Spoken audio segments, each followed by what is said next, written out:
Blood यानी कि खून की बीमारियां। जी प्यारे बच्चों, जब हमने अमराज अतफाल यानी कि पीडिया पढ़ाना शुरू किया था, तो पीडिया में सबसे पहले हमने निज़ाम तौलीद बोल यानी कि यूरिनरी सिस्टम, उसके बाद जो है हमने निज़ाम तनफ्फुस यानी कि रेस्पिरेटरी सिस्टम, उसके बाद निज़ाम हजम यानी कि डाइजेस्टिव सिस्टम की बीमारियां पढ़ी। ठीक है, अब जो है हम डिजीजेज ऑफ ब्लड यानी कि खून से संबंधित बीमारियों को आज हम पढ़ रहे हैं। ठीक है जी। तो ये तीसरा सिस्टम यानी कि ब्लड सर्कुलेटरी सिस्टम आ गया है। जी, इसको हम पढ़ रहे हैं, ब्लड सर्कुलेटरी सिस्टम कह सकते हैं, या आप इसको हेमेटोनिक सिस्टम भी कह सकते हैं, यानी कि निज़ाम खून भी इसको आप कह सकते हैं। तो निज़ाम खून में सबसे पहले है डिजीजेज ऑफ ब्लड यानी कि खून की बीमारियां। तो खून की बीमारियों में जो सबसे पहली परेशानी होती है जिसको ज्यादातर, मतलब जिसको सबसे पहले, अगर हम खून की बीमारियां पढ़ेंगे तो खून में जो बीमारियां आएंगी वो तो बाद में आएंगी। सबसे पहले जो देखने वाली चीज ये होती है कि पूरी मात्रा में खून है भी या नहीं। ठीक है, तो अगर खून जो है वो कम है तो ये भी एक तरह की बीमारी ही है, ये भी एक तरह की परेशानी ही है। तो खून की कमी को एनीमिया कहते हैं, खून की कमी को यूनानी में फकरुद्दम कहते हैं।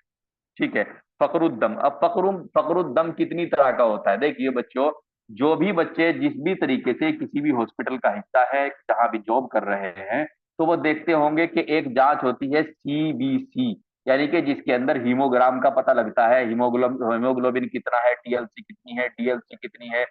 ठीक है, प्लेटलेट्स कितनी है, एमसीए, एमसीवी, एमसीएच, ये सारी जो जांचें हैं ये कितनी कितनी हैं, इनका पता लगता है। ठीक है, तो सबसे सबसे ऊपर क्या होता है, हीमोग्लोबिन, यानी कि मरीज के अंदर खून कितना है। ठीक है, तो अगर इसी को जो है आप जीबीपी, जनरल ब्लड पिक्चर के हिसाब से कराएंगे, यानी कि देखिए, अगर हीमोग्लोबिन नहीं लिखा हुआ है कि हीमोग्लोबिन क्या है, अगर ये नहीं लिखा हुआ है तो आपको इसको ऐसे समझना है। अगर हीमोग्लोबिन नहीं, जी, तो उसमें जो लिखा होता है, आपने देखा होगा, अगर खून में कमी है, देखो, ये एग्जाम की दृष्टि से, एग्जाम के पर्पज से बहुत ज्यादा इंपॉर्टेंट है। साथ साथ जब भी आप कोई रिपोर्ट पढ़ेंगे तो उसके लिए भी बहुत ज्यादा इंपॉर्टेंट है ये पॉइंट। ठीक है, तो सबसे पहले जो खून की कमी होती है वो होती है न्यूट्रिशनल एनीमिया।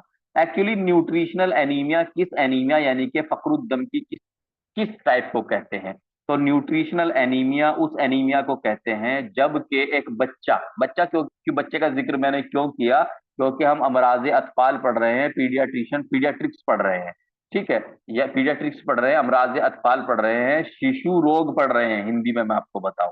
ठीक है, तो अमराज न्यूट्रिशनल एनीमिया जब के बच्चे को पूर्ण रूप से उसके आहार में, उसके खाने में, उसको कार्बोहाइड्रेट, प्रोटीन, विटामिन, फैट, ठीक है, ये जो चीजें हैं ये पूर्ण मात्रा में, यानी कि जितनी की जरूरत होती है इतनी मात्रा में ना मिल रही हो, यानी कि न्यूट्रिशन यानी कि पोषण या पोषक तत्व की कमी होने की वजह से जो न्यूट्रिशन यानी कि जो एनीमिया यानी कि फकरुद्दम होता है, उसको न्यूट्रिशनल एनीमिया कहते हैं, जो कि खाने पीने की जरूरत के हिसाब से, अगर खाने उन चीजों की जो कि इंसान के लिए बहुत ज्यादा जरूरी है, उनकी कमी की वजह से। ठीक है, तो उसको न्यूट्रिशनल एनीमिया कहते हैं। दूसरी क्या है, हीमोलाइटिक एनीमिया। हीमोलाइटिक एनीमिया को आप इसको समझ लीजिए। देखिए, हीमोग्लोबिन जो है, हीमोग्लोबिन के साथ जो है बॉन्ड बनाता है ऑक्सीजन। ठीक है, ऑक्सीजन बॉन्ड बनाता है। ठीक है, बॉन्ड बना के जो है पूरी बॉडी में जो है रन करता है, दौड़ता है, और पूरी बॉडी में दौड़ने के बाद हीमोग्लोबिन क्या करता है, सेल्स में, कोशिकाओं में जाता है अलग अलग, और वहां से फिर क्या मिलता है, कार्बन डाइऑक्साइड, उसको ला करके फेफड़ों में छोड़ देते हैं, फेफड़ों में हम उसको बाहर निकाल देते हैं।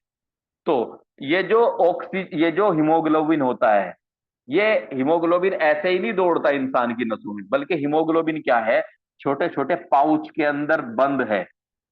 पाउच यानी कि बैग के अंदर। तो जो हीमोग्लोबिन के बैग हैं उनको आरबीसी कहते हैं, रेड ब्लड कार्पसल्स बोलते हैं, रेड ब्लड सेल्स बोलते हैं। ठीक है, हीमोग्लोबिन किस में भरा होता है, आरबीसी में भरा होता है। अब अगर हीमोग्लोबिन आरबीसी में है तो वो जो हीमोग्लोबिन है वो हीमोग्लोबिन की शक्ल में होता है, लेकिन अगर आरबीसी से हीमोग्लोबिन बाहर निकल जाता है तो हीमोग्लोबिन जो है वो टूट जाता है, यानी हीमोग्लोबिन हीमोग्लोबिन नहीं रहता। ठीक है, और वो अपने घटकों में आगे टूट जाता है। तो हीमोग्लोबिन की सलामती के लिए, हीमोग्लोबिन बचा रहे और अपना काम सही से करता रहे, जरूरी है, जरूरी है, क्या जरूरी है कि वो आरबीसी के अंदर बंद रहे। यानी कि इंसान के अंदर जब खून निकलता है ना, जो हम लाल लाल देखते हैं, ये वैसे तो पूरा पूरा ब्लड है। यानी कि पूरा ब्लड का मतलब इसमें आरबीसी भी है, डब्ल्यूबीसी भी है, प्लेटलेट भी है, प्लाज्मा भी है, सब कुछ है। लेकिन ये जो लाल रंग मिला है, ये हीमोग्लोबिन की वजह से मिला है, आरबीसी की वजह से मिला है, यानी कि रेड ब्लड कारपसल। आरबीसी क्या है? वो बैग जिनके अंदर हीमोग्लोबिन बंद है, और बंद बंद ही जो पूरी बॉडी में। और जब तक आरबीसी के अंदर हीमोग्लोबिन है, वो हीमोग्लोबिन है। जब वो आरबीसी से निकलता है तो वो अपने घटकों में टूट जाता है, हीमोग्लोबिन नहीं बचता। ठीक है, तो हीमोग्लोबिन के बचने के लिए क्या बचना जरूरी है? आरबीसी। और आरबीसी की जो लाइफ होती है वो होती है 120 दिन। यानी कि एक आरबीसी 120 दिन जिंदा रहती है। ये हम निजाम खून में पढ़ के आ चुके हैं, फिजियोलॉजी में, मुनाफिउल आजा में, अफालुल आजा में, ये हम पढ़ के आ चुके हैं, अच्छे से पढ़ के आ चुके हैं। अब मैं आपको बताऊं, ये जो आरबीसी है, ये क्या होता है, इसकी जो लाइफ स्पेन है, जो इसकी उम्र है, 120 दिन होती है। इसका जो लाइफ स्पेन है, यानी कि ये कितने दिन जिंदा रहती है? एक आरबीसी 120 दिन जिंदा रहती है आरबीसी। ठीक है, अब आरबीसी का क्या होता है, 120 दिन के बाद जब आरबीसी जो है तिल्ली में जाती है, तहाल में जाती है, स्प्लीन में जाती है, तो वहां ये ब्रेक डाउन हो जाती है, टूट जाती है। ठीक है, इसीलिए आरबीसी को ब्रेक डाउन, इसीलिए तिल्ली को ब्रेक डाउन ऑफ आरबीसी, यानी कि आरबीसी का कब्रस्तान भी कहते हैं। ठीक है, ग्रेव यार्ड ऑफ आरबीसी भी कहते हैं, आरबीसी का कब्रस्तान भी कहते हैं तिल्ली को। ठीक है, यानी कि स्प्लीन को। अब अगर अब अगर जो स्प्लीन है, अब अगर जो आरबीसी है, वो 120 दिन, जो कि उसकी नॉर्मल लाइफ स्पेन है, उसकी नॉर्मल रहने की जो टाइम पीरियड है, वो कम हो जाए, यानी कि एक आरबीसी जो है वो 100 दिन में ब्रेक डाउन होने लग जाए, टूटने लग जाए, या 80 दिन में टूटने लग जाए, या 70 दिन में टूटने लग जाए, तो क्या हुआ? यानी कि जो आरबीसी की लाइफ है वो क्या हो गई है? कम हो गई है। अगर आरबीसी की लाइफ कम हो जाए, यानी कि जल्दी जल्दी वो टूटने लग जाए, अपने टाइम से पहले ब्रेक डाउन होने लग जाए, तो उससे जो एनीमिया होगा, क्योंकि खून की कमी तो होगी, क्योंकि हीमोग्लोबिन हीमोग्लोबिन कब तक है? जब तक वो आरबीसी में है। जैसे ही वो आरबीसी बाहर निकला, हीमोग्लोबिन जो है वो हीम और ग्लोबिन में टूट जाता है, वो फिर हीमोग्लोबिन नहीं रहता। ठीक है जी। तो वो वो खून की कमी, वो एनीमिया जो कि आरबीसी के ब्रेक डाउन होने की वजह से होता है, उसको हीमोलाइटिक है, उसको हीमोलाइटिक एनीमिया कहते हैं जी। सी यानी कि हेमोरेजिक एनीमिया। हेमरेज, हेमरेज कहते हैं खून के बहने को। खून का बहना हेमरेज, खून का बहना हेमरेज, ब्लीडिंग, ब्लीडिंग ही को हेमरेज बोलते हैं। अब अगर एनीमिया यानी कि खून की कमी जो है, वो खून के बहने की वजह से आ रही है, खून के बहने की वजह से खून की कमी हो रही है, तो उसको हेमरेजिक एनीमिया बोलते हैं। और खून का बह जाना, यानी कि इंसान के जिस्म से निकल जाना, उसको हेमरेज कहते हैं, ब्लीडिंग कहते हैं, और यूनानी में नज़्फ़ुद दम कहते हैं। ठीक है, देखिए, एनीमिया को फकरुद्दम कहते हैं, और खून का बह जाना इंसान के जिस्म से, उसको ब्लीडिंग कहते हैं, हेमरेज कहते हैं, और यूनानी में नज़्फ़ुद्दम कहते हैं। इसको अच्छे से कंठस्थ कर लेना, मुजबानी याद कर लेना, भूलने की कोई गुंजाइश नहीं है, इससे सवाल आ जाते हैं नज़्फ़ुद्दम से। ठीक है जी। तो हेमरेजिक एनीमिया यानी कि अगर खून इंसान के जिस्म से बह जाए, निकल जाए, उसको हेमरेजिक एनीमिया बोलते हैं जी। अब डी पे आ जाइए, bone marrow depression anaemia. Actually खून कहाँ बनता है? खून बनता है बोन मैरो में, यानी कि जो लॉन्ग बोन्स हैं, जो लंबी हड्डियां हैं, लंबी हड्डियों के बीच में क्या होती है? कैविटी होती है, खोखरी होती है, लंबी हड्डियां, जैसे कि ह्यूमरस हुई, जैसे कि फीमर हुई। ठीक है, जितनी भी लंबी हड्डियां हैं, सिवाय छोड़ करके क्लेविकल को, मेरे एक एक शब्द पे ध्यान दीजिए आप, सिवाय छोड़ करके क्लेविकल को, सारी की सारी खोखरी होती है। ठीक है, सारी की सारी के अंदर जो है क्या होती है? अंदर जो है मतलब एक तरीके से कैविटी होती है, और उसके अंदर बोन मैरो, यानी कि बोन मैरो को यूनानी में कहते हैं मुकुल अज्म, मुकुल अज्म भरा होता है। और ये जो मुकुल अज्म है, यानी कि जो सॉफ्ट सॉफ्ट मास है एक तरीके से, इसकी जो कोशिकाएं हैं, इसी से आरबीसी बनती है, यानी कि रेड ब्लड कार्पसल्स बनते हैं, यानी कि खून बनता है। ठीक है, अब अगर जो बोन मैरो है वो अपना काम ढंग से ना करे, तो उसकी वजह से जो एनीमिया होता है, उसकी वजह से जो खून की कमी होती है, उसको बोन मैरो डिप्रेशन एनीमिया बोलते हैं। ठीक है बच्चों। जी, अब ई पे आ जाइए, माइकोलाइटिक हाइपोक्रोमिक एनीमिया। देखिए ये बहुत खतरनाक वाला है, माइकोलाइटिक हाइपोक्रोमिक एनीमिया। इसमें क्या होता है, खून की कमी इस प्रकार से होती है कि आरबीसी का जो साइज होता है ना वो छोटा हो जाता है। आर देखिए, अगर आरबीसी का साइज छोटा होगा तो छोटे आरबीसी में हीमोग्लोबिन भी कम आएगा। जो एक नॉर्मल साइज है आरबीसी का उसमें नॉर्मल हीमोग्लोबिन आएगा। अगर आरबीसी का साइज छोटा हो जाए तो जब साइज ही छोटा हो जाएगा तो हीमोग्लोबिन छोटे आरबीसी में कम आएगा ना। ठीक है, तो जब कम आएगा यानी कि हीमोग्लोबिन के उसमें कम आएगा, ठीक है, तो उसको क्या बोलेंगे, एनीमिया बोलेंगे, खून की कमी को एनीमिया बोलेंगे। और ऐसी खून की कमी को माइकोलाइटिक एनीमिया बोलेंगे जिसमें आरबीसी का साइज छोटा हो जाता है। जी, अब ये क्यों हो जाता है? नंबर एक, विटामिन बी कॉम्प्लेक्स की कमी की वजह से, विटामिन बी जो है इसकी कमी की वजह से। ठीक है, या फिर एक बीमारी होती है जिसको कहते हैं थैलेसीमिया, थैलेसीमिया की वजह से। ठीक है, और या फिर क्या होता है, लेड पॉइजन, लेड पॉइजन यानी कि लेड क्या है, एक पॉइजन है, एक जहर है। अगर इसको गलती से खा लिया जाए या कैसे भी खा लिया जाए, किसी भी तरीके से खा लिया जाए, तो उसकी वजह से जो पॉइजन यानी कि जो जहर चढ़ जाता है, उसकी वजह से आरबीसी का साइज छोटा हो जाता है, आरबीसी छोटे पड़ जाते हैं, हीमोग्लोबिन कम पड़ जाता है। ठीक है, और इन तीनों वजह से जो हीमोग्लोबिन में कमी आती है, एनीमिया होता है, माइकोलाइटिक हाइपोक्रोमिक एनीमिया उसको बोलते हैं।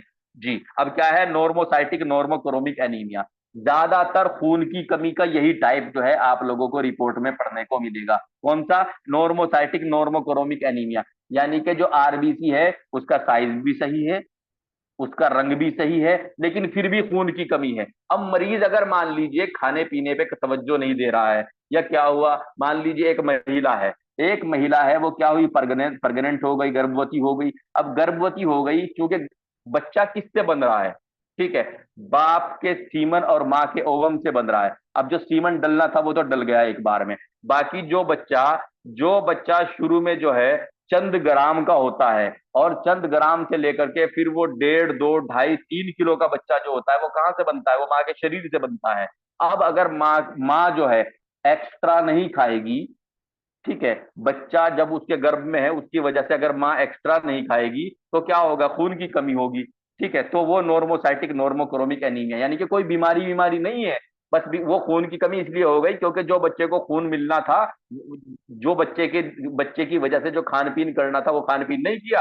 अब जो नॉर्मल खून था वो बच्चा बच्चा बनने में लग गया तो कमी आ गई। खून का रंग भी ठीक था और आरबीसी का साइज भी सही था। ठीक है, दूसरे, अगर मान लीजिए किसी मरीज को मलेरिया है, ठीक है, तो ना तो उसके आरबीसी छोटे हो रहे हैं और ना आरबीसी का रंग चेंज हो रहा है।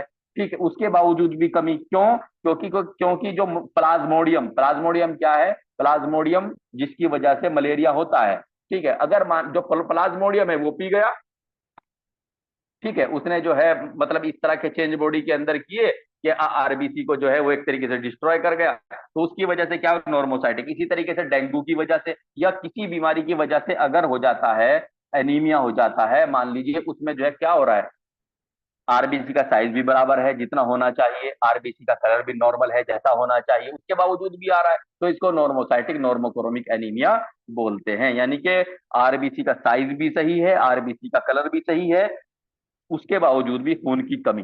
ठीक है, चाहे वो प्रेगनेंसी की वजह से हो या मलेरिया की वजह से हो या डेंगू की वजह से हो, जी उसकी वजह से। अब क्या है, मैक्रोसाइटिक एनीमिया। मैक्रोसाइटिक एनीमिया क्या होता है?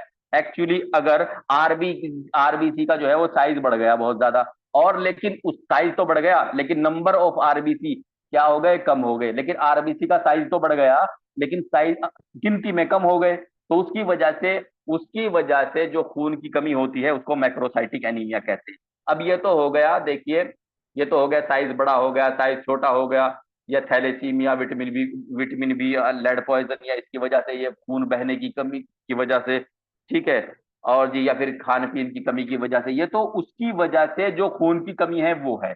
अब देखिए दूसरा पैमाना भी है एक, फकरुद्दम यानी कि एनीमिया का एक दूसरा पैमाना भी, उसको भी समझ लीजिए। अगर खून, हीमोग्लोबिन जो है, अगर हीमोग्लोबिन 10 ग्राम, 10 ग्राम या 10 ग्राम से कम है, 8 ग्राम है, 9 ग्राम है, तो इसको माइल्ड एनीमिया को बोलेंगे। माइल्ड एनीमिया, माइल्ड के मैंने थोड़ा होता है, एनीमिया के मैंने अनीमिया, खून की कमी, माइल्ड एनीमिया यानी कि थोड़ा एनीमिया। और अगर खून जो है वो 7 ग्राम के आसपास है, हीमोग्लोबिन जो है वो 7 ग्राम पर डेसीलीटर, इसको डेसीलीटर में नापते हैं, यानी कि 7%। डेसीलीटर में कितने होते हैं? 100। ठीक है, एक डेसीलीटर में कितने कितने मिलीलीटर होते हैं? 100 मिलीलीटर होते हैं। तो 100 जब कहीं आ जाता है तो वहां तो सैकड़ा बन जाता है, यानी कि परसेंट बन जाता है।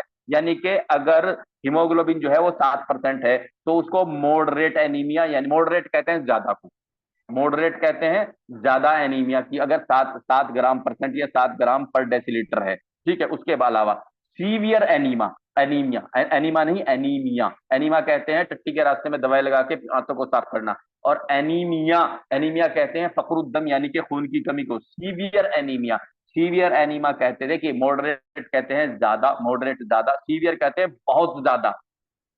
ठीक है, सीवियर एनीमा यानी कि खून की बहुत ज्यादा कमी, जब 7 ग्राम पर डेसीलीटर से भी कम हीमोग्लोबिन रह जाए उसको बोलते हैं सीवियर एनीमिया। ठीक है जी, एक तरीका ये है। साइन एंड सिम्टम यानी कि निशानियां क्या क्या होंगी फखरुद्दम यानी कि एनीमिक पेशेंट के, एनीमिया के मरीज के। जी, नंबर 1 क्या होगा?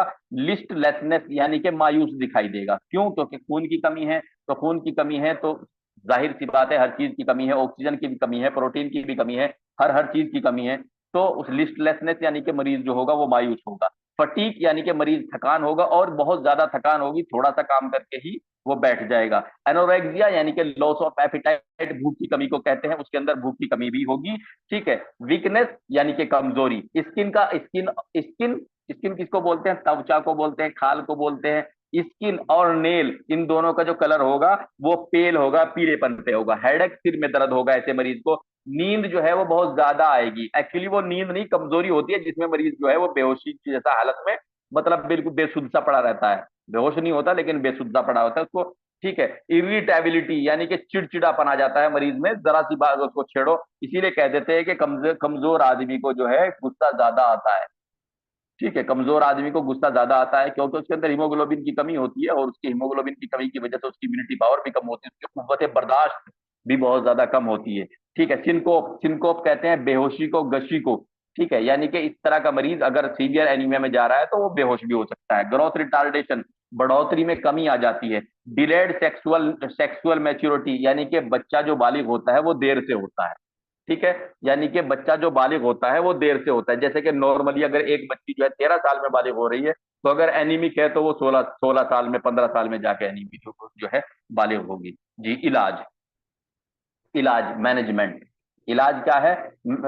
मैनेजमेंट क्या? सबसे पहले जो जिस जिस कमी की वजह से, जिस भी वजह से फखरुद्दम यानी कि एनीमिया है उसका अदाला करेंगे, यानी कि उसका इलाज करेंगे, उसको उसका निवारण करेंगे, सबसे पहली बात। उसके बाद क्या है? Blood transfusion. अगर जो है मॉडरेट या सीवियर एनीमिया की तरफ पेशेंट जा रहा है और लग रहा है कि खाने पीने की मेडिसिन से, सिरप से, कैप्सूल से, टैबलेट से, इंजेक्शन से नहीं हम हीमोग्लोबिन को कंट्रोल कर पाएंगे, तो ब्लड ट्रांसफ्यूजन यानी कि खून चढ़ाना। दूसरा क्या है? Iron, haemoglobin, vitamin B complex की टैबलेट, कैप्सूल, सिरप, इंजेक्शन जो मुनासिब हो वो मरीज को लगा करके, खिला करके, ठीक है, इस्तेमाल करा करके उसको जो है एनीमिया से बाहर लाएंगे, एनीमिया से उसको क्योर करेंगे, ट्रीटमेंट करेंगे। जी, पेज नंबर 871, 871 पे खोल लीजिए, जो कि मैंने आज आप लोगों के पास आज भी भेजा है। ये जो मैंने अभी एनीमिया भेजा है, पढ़ाया है, ये मैंने कल भेजा था।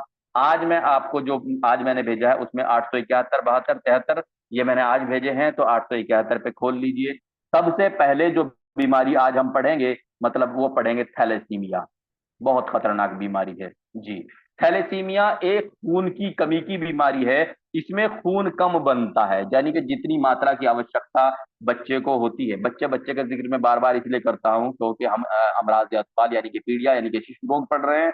तो जितनी मात्रा खून की बच्चे को होती है उतनी मात्रा खुद उसका शरीर ना बना पाए, ठीक है, तो इसमें इस बीमारी में नहीं बना पाता। ठीक है, यानी कि जितनी आवश्यकता होती है, फिजियोलॉजिकली कुछ इस तरह की प्रॉब्लम आती है, यानी कि फिजियोलॉजिकल, एक्चुअली फिजियोलॉजी यानी कि मुनाफिउल आजा, यानी कि इंसान के जिस्म के जो आजा काम करते हैं, तो फिजियोलॉजिकल कुछ इस तरह की प्रॉब्लम्स आ जाती हैं। तो फिजियोलॉजिकल वर्क होता है वो किसी तरीके से डिस्टर्ब हो जाता है कि बॉडी जो है वो काम नहीं कर पाती। एक्चुअली इसमें होता क्या है? पॉलीपेप्टाइड चेन होती है, एक ब्लड फॉर्मेशन का जो एक तरीका है, उसमें पॉलीपेप्टाइड चेन बनती है। जो खून बनता है तो उसके अंदर पॉलीपेप्टाइड चेन बनती है, फिर इसी तरीके से आगे आगे क्या बन जाता है? खून बन जाता है। अब होता क्या है, पॉलीपेप्टाइड चैन जो बनती है उसमें खराबी आ जाती है, जिसकी वजह से प्रॉपर हीमोग्लोबिन यानी कि प्रॉपर आरबीसी नहीं बन पाते। ठीक है, जिसकी वजह से हीमोग्लोबिन कम बनता है। ये बीमारी वंशानुगत, वंशानुगत यानी कि मौरूसी, यानी कि वालिदैन, वालिदैन यानी कि वालिदैन बोलते हैं पेरेंट्स को, यानी कि माँ बाप से बच्चों में पहुंचने वाली बीमारी होती है थैलेसीमिया। थैलेसीमिया को कोली नाम के डॉक्टर ने, कोली नाम के वैज्ञानिक ने बताया था। तो थैलेसीमिया को इसीलिए कोली एनीमिया भी बोलते हैं। कोली उस आदमी का नाम, उस डॉक्टर का नाम जिसने थैलेसीमिया के बारे में बताया था। एनीमिया फखरुद्दम को पढ़ते हैं, ये अभी हमने पढ़ा है। तो ठीक है, तो कोली एनीमिया, कोली उसका नाम जिसने ये बताया था इस बीमारी के बारे में, कोली एनीमिया, कोली एनीमिया, क्योंकि कोली उस डॉक्टर का नाम, जिसने उस आदमी का नाम जिसने बताया था, उस वैज्ञानिक का नाम जिसने बताया था। तो कोली ने चूंकि इसके बारे में बताया था खून की कमी की वजह से, तो थैलेसीमिया को कोली एनीमिया भी कहते हैं। जी, ये भी एक सवाल बनता है, अगर पूछ लिया थैलेसीमिया को बोलते हैं हिमोलाइटिक एनीमिया, ये एनीमिया वो एनीमिया, और बाद में डाल दिया कोली कोली एनीमिया, तो क्या बोलते हैं, कोली एनीमिया। मान लीजिए कोली एनीमिया डाल दिया, माइक्रोसाइटिक हेमोग्लोबिन डाल दिया, बोन मैरो एनीमिया डाल दिया, और जी न्यूट्रिशनल एनीमिया डाल दिया, तो आप लोगों को ध्यान होना चाहिए क्या है। ठीक है, साइन एंड सिम्टम, निशानियां क्या होंगी। निशानियां क्या क्या होती हैं थैलेसीमिया की। सबसे पहले तो ये होती है कि उसमें खून की कमी होती है, और उसकी जो त्वचा यानी खाल का रंग होता है वो पीला होता है, यानी कि जो एनीमिया में जो निशानियां थी वही निशानियां यहाँ भी होंगी। भूख कम लगती है, एनोरेक्सिया यानी कि लॉस ऑफ एपिटाइट, सुस्ती, आलस, लिथार्जी, सिर दर्द, हेडेक, हड्डियों में दर्द होता है ऐसे बच्चे को, बोन पेन। ठीक है, सिर बड़ा व चपटा हो जाता है। जो थैलेसीमिया का बच्चा होता है, थैलेसीमिया का मरीज होता है, उसकी हड्डियों में दर्द होता है, सिर बड़ा और चपटा हो जाता है। जी, इलाज क्या है। देखिए, इलाज ये है कि हर 2 से 3 हफ्तों में ऐसे बच्चे को ब्लड ट्रांसफ्यूजन कराना पड़ता है, खून चढ़ाना पड़ता है। 15, 16, 17, 18, 19, 20, 21 दिन के अंदर अंदर उसको हर मतलब 2 से 3 हफ्तों के अंदर उसको ब्लड चढ़वाना पड़ता है, मतलब बहुत खतरनाक बीमारी है। ठीक है जी। ऑपरेशन, ऑपरेशन के जरिए, यानी कि जो तहाल, जो तिल्ली होती है ना, क्योंकि तिल्ली के अंदर क्या होता है, ब्रेकडाउन ऑफ आरबीसी होता है, तो इसलिए ये ऐसे मरीज की तिल्ली निकलवा देते हैं। क्यों निकलवा देते हैं, ताकि आरबीसी जो है, कहाँ आरबीसी का ब्रेकडाउन कहाँ होता है, आरबीसी का ब्रेकडाउन स्प्लीन तिल्ली में होता है ना, तो उस तिल्ली को निकलवा देते हैं ताकि आरबीसी ज्यादा लंबे तक काम कर जाए, ज्यादा लंबे तक चल जाए। ठीक है, और इस ऑपरेशन को बोलते हैं स्प्लीनेक्टोमी। तो थैलेसीमिया की मरीज की स्प्लीनेक्टोमी करा देते हैं ताकि आरबीसी ज्यादा लंबे टाइम तक चल पाए। ठीक है, बोन मैरो ट्रांसप्लांट, क्योंकि खून कहाँ बनता है, बोन मैरो में बनता है ना। तो बोन मैरो ट्रांसप्लांट जो आजकल की मॉडर्न, जो मॉडर्न मेडिसिन है, जो एक तरीके से तरक्की कर रही है मेडिसिन, तो उसमें क्या है, बोन मैरो ट्रांसप्लांट, यानी कि बोन मैरो को ही चेंज करने का प्रयास करते हैं, ताकि जो नया बोन मैरो डाला जा रहा है वो अच्छे से जो है फॉर्मेशन ऑफ आरबीसी कर सके, यानी कि हीमोग्लोबिन अच्छे से बन सके। ठीक है जी। अब बच्चों, एक अगले वाली बीमारी है जिसको बोलते हैं हीमोफीलिया। जी, अब आप हीमोफीलिया पे आ जाइए। हीमोफीलिया क्या है, देखिए, इंसान का जब भी, मान लीजिए इंसान का खून बाहर निकलता है, इंसान का खून जब भी बाहर निकलता है क्या हो जाता है, थक्का जम जाता है। इंसान का खून जब भी बाहर निकल जाता है क्या होता है, थक्का जम जाता है। क्यों, क्योंकि इंसान के खून में थ्रोम्बिन, प्रोथ्रोम्बिन, कुछ इस तरह की क्रियाएं होती हैं, इस तरह की एक्टिविटी होती है, इस तरह की फिजियोलॉजिकल सिचुएशन बनती है कि उसके बाद क्या होता है, खून का थक्का जम जाता है। लेकिन वो मरीज जो हीमोफीलिया से ग्रसित है, हीमोफीलिया जिसको है, उसका जल्दी से थक्का नहीं जमता, यानी कि डिले हो जाता है उसको, थ्रोम्बोसिस जो उसका होता है उसमें डिले होता है, यानी कि उसका जो क्लॉटिंग होता है ना, जो खुरंड बनता है, वो देर से बनता है या बहुत देर से बनता है। ठीक है, तो ये जो बीमारी होती है ये भी कंजेनाइटली होती है, कंजेनाइटल यानी कि पैदाइशी होती है, और साथ में क्या होता है, ये भी मौरूसी होती है, यानी कि माँ बाप से बच्चों के अंदर आती है। और क्या है, ये जो बीमारी है, ये मेल बच्चों में, जो मेल चाइल्ड होता है, जो मेल बच्चा होता है, लड़का होता है, उसके अंदर इसका असर दिखाई देता है। और जो फीमेल चाइल्ड है, जो बच्चियां होती हैं, अगर उनके अंदर ये बीमारी होती भी है, उसके बावजूद भी उसके अंदर जो है इसके लक्षण नहीं दिखाई देते, बल्कि फीमेल चाइल्ड इसका कैरियर होता है। ये बहुत इंपॉर्टेंट है, एग्जाम में कई बार पूछ लेते हैं कि हीमोफीलिया में, यानी कि जो खून ना जमने की जो बीमारी है, इसमें जो बच्चियां हैं, जो लड़कियां हैं, वो क्या होता है, क्या उनमें भी ये दिखता है, उनमें इसकी निशानियां नहीं दिखाई देती, होता क्या है, उन वो कैरियर होती है, यानी कि उनका खून तो जम जाएगा, उनका खून तो जम जाएगा, लेकिन जो उनसे जो बच्चे पैदा होंगे आगे, उनमें जब ये बीमारी जाएगी, तो उनमें अगर हीमोफीलिया, माँ की वजह से हीमोफीलिया आ रहा है और वो आगे लड़का है, अगर अगर उसको आगे लड़का हुआ, तो वो जो लड़का है उसको आप, अगर उसको आगे लड़का हुआ तो उसको समझ लीजिए आप को, वो जो लड़का है, उस लड़के में हीमोफीलिया के लक्षण दिखाई देंगे। ठीक है, यानी कि जो लड़कियां होती है वो कैरियर होती हैं, बीमारी को आगे ले जाने वाली होती है।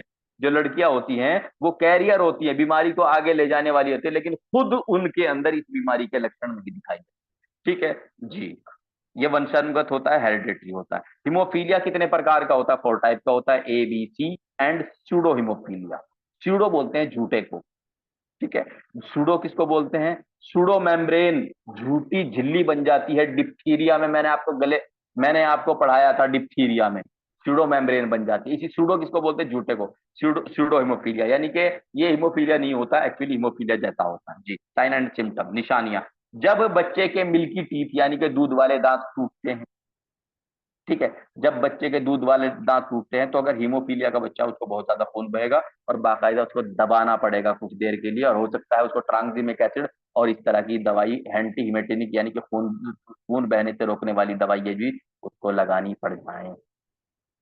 समझ रहे हैं जी। या नक्सीर बह जाए, या कोई चोट लग जाए, या इंजेक्शन लगा दिया, इंजेक्शन लगाने, मान लीजिए आईवी इंजेक्शन लगाया, लगा के निकाल दिया, और वैसे तो ज्यादातर थोड़ी देर के लिए दबाना पड़ता है। अगर हीमोफीलिया का मरीज का बच्चा है तो उसको काफी देर तक दबा के रखना पड़ेगा, ताकि जी। पेशाब में खून आ सकता है या टट्टी में खून आ सकता है, कि जिस इंसान के जिस्म में कहीं से भी खून आ सकता है। इलाज क्या है? ट्रांसजेमिक एसिड दवाई का नाम है, एमिनो कैप्रोइक एसिड दवाई का नाम है, और रेप्लेसमेंट थेरेपी, एक रेप्लेसमेंट थेरेपी होती है, ये बहुत बड़ी चीज है, आप सिर्फ इसका नाम याद रखिए, रेप्लेसमेंट थेरेपी। ये भी एक तरीके से एक थेरेपी है जो कि हीमोफीलिया के मरीजों के लिए इस्तेमाल होती है। ठीक है बच्चों, 1 मिनट जी। परप्यूरा, परप्यूरा क्या है? परप्यूरा एक बीमारी है। इंसान का जो खून है, कंपोजिशन ऑफ ब्लड अगर हम पढ़ें, तो उसमें आरबीसी होता है, डब्ल्यूबीसी होता है, प्लेटलेट्स होता है, प्लाज्मा होता है। ठीक है, तो आरबीसी लाल खून, डब्ल्यूबीसी सफेद खून, प्लेटलेट्स पीला खून। आपने प्लेटलेट्स को बहुत सुना होगा। डेंगू मलेरिया जब से आया है, प्लेटलेट्स को लोगों ने बहुत जाना। डेंगू मलेरिया प्लेटलेट्स, और डेंगू मलेरिया चिकनगुनिया, जब से इस तरह के बुखार आए हैं, लोगों ने प्लेटलेट्स को बहुत जाना है, और आम जबान में इसको बोल देते हैं प्लेटें कम हो गई। ठीक है, तो ये जो प्लेटलेट्स होती है, इनका क्या काम है? ये कुव्वत मदाफात, कुव्वत मनाअत, यानी कि इंसान की इम्यूनिटी को मेंटेन रखती है। ठीक है, इंसान का रक्षा तंत्र है एक तरीके से। डब्ल्यूबीसी भी है, ये भी है, ताकत भी देती है, और कई काम हैं। क्या कहते हैं?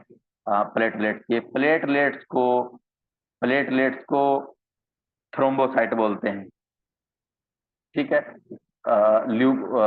डब्ल्यूबीसी को ल्यूकोसाइट बोलते हैं, आरबीसी को इरिथ्रोसाइट बोलते हैं, और प्लेटलेट्स को थ्रोम्बोसाइट बोलते हैं।